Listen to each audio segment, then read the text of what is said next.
Woo! I guess you should be happy when you win a game, but gosh darn, I don't feel real happy right now. Why not? Woo. Well, I'm happy for the school because, you know, we started out with a win, right? Yep. We ended with a win.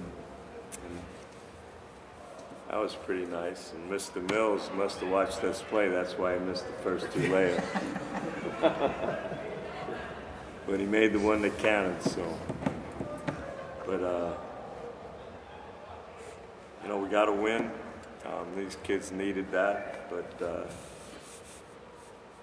know, I can see it in their faces that they think something bad is going to happen. And it's pretty obvious that that's got to change. Somehow, some way, and hopefully it'll happen pretty quick. You beat Rice at their place by 22. Was there a bigger difference tonight in your team or in Rice? We beat him by what? Was it 22?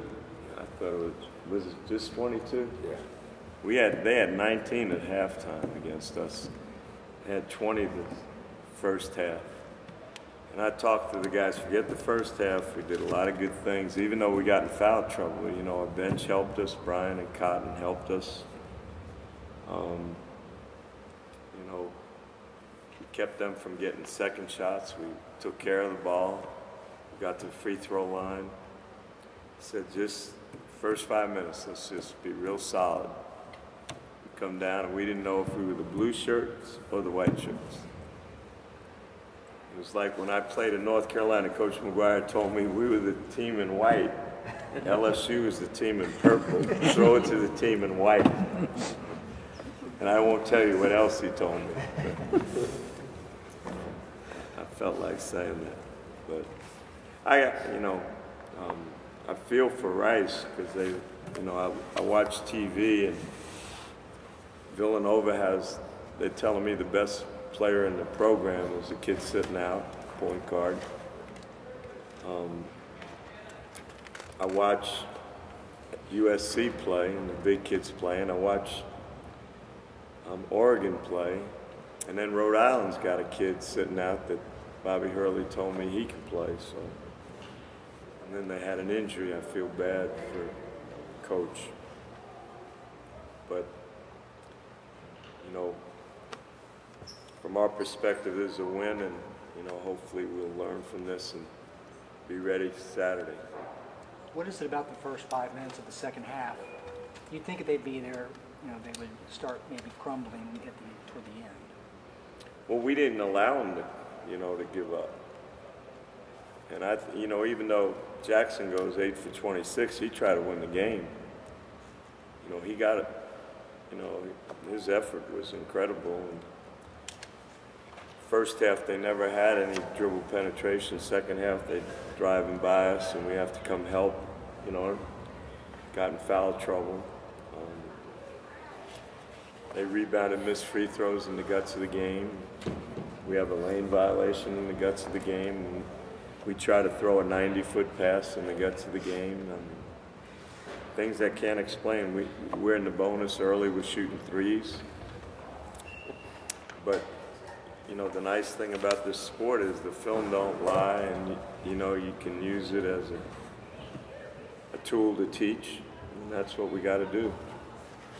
Coach, what's the renovation going to mean, big picture for the program? I don't know. I'm really into renovation right now. But obviously, this school has made an unbelievable commitment to our program. I mean, they allowed us to hire a great staff, you know, for me. They're trying to do all the things that major programs do, and now we got a facility that it's going to be pretty special. We just got to have a team worthy of people who want to come.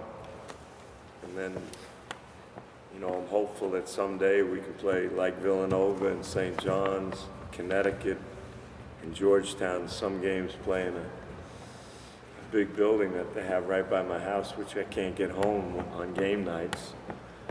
But I'm hopeful. But this is It's got to be a great thing for our program. This facility and locker rooms has been a tremendous commitment to help us compete. How do you think the renovations are going to draw bigger crowds? Do you No. think? No? I think a good team will help. Okay. And how do you think the stadium's going to help with that? We're going to be a good team, I promise that. When you see a team that's only got 3 subs on the bench, do you go into it with a conscious effort to try to go down to the paint and foul some people out? I mean, when they look at our team, the same way. I think the game, if you try to get fouled, that's the game. It's usually a high percentage shot. You usually get a chance to get an offensive rebound, keep people from running out. Outside shots, the first pass to a fast break. And during that run that they made it, we're shooting threes, or jumpers. But I think most teams that we play have a conscious effort to wear us down. So we're both in a similar boat. You talked about those Big East teams earlier. I know you've mentioned this before, but do you have an opinion on what's kind of going on with all the shuffling? Yeah, can't be in the best interest of student athlete. Can you imagine? I talked to Mark Turgeon. They had the Big Ten ACC Challenge, and they went up to Northwestern and came back at 4:30 in the morning, and kids had to go to class. How about going to Nebraska or Iowa City or Minneapolis in this bad weather in the best interest of the student athlete? It's ridiculous. Virginia and Maryland are not in the same conference. Like Syracuse, the Big East, go to Garden in the Big East, Syracuse has half the Garden. I'm just troubled by it.